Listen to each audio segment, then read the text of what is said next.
Near to where the line from the big engine shed joins the main line, there are some special points. They are called trap points, and the rails don't go anywhere, but are just long enough to derail anything running away and prevent it from colliding with engines on the main line. They are worked by a very powerful spring, but can be controlled from the signal box when the engines need to join the main line on purpose.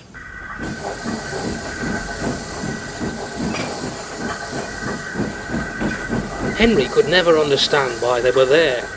"Useless things," he grumbled. "They can take them away as soon as they like." "Run away indeed! Why should we want to run away from our nice warm shed? Tell me that." Neither Gordon nor James could, so they didn't bother to try. One night, Henry was alone in the shed.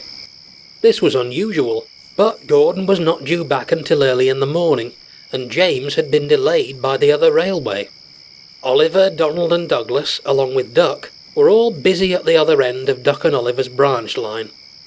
It was a cold night, and Henry felt lonely.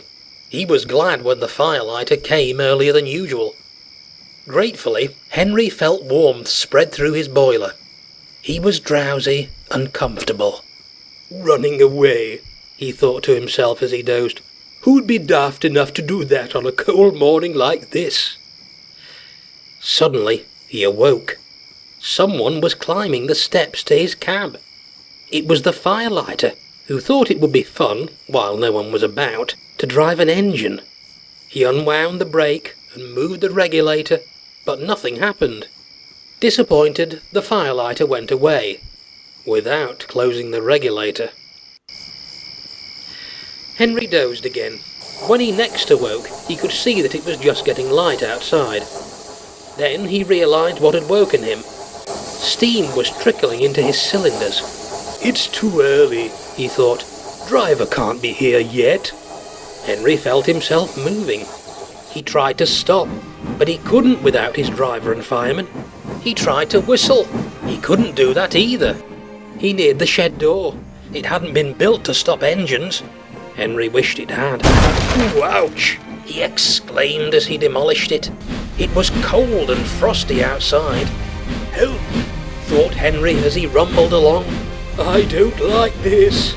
But there was nothing he could do about it. Then he remembered the main line. "Horrors!" he thought. "I hope nothing's coming." A green signal light and the sound of an engine approaching told him that something was coming.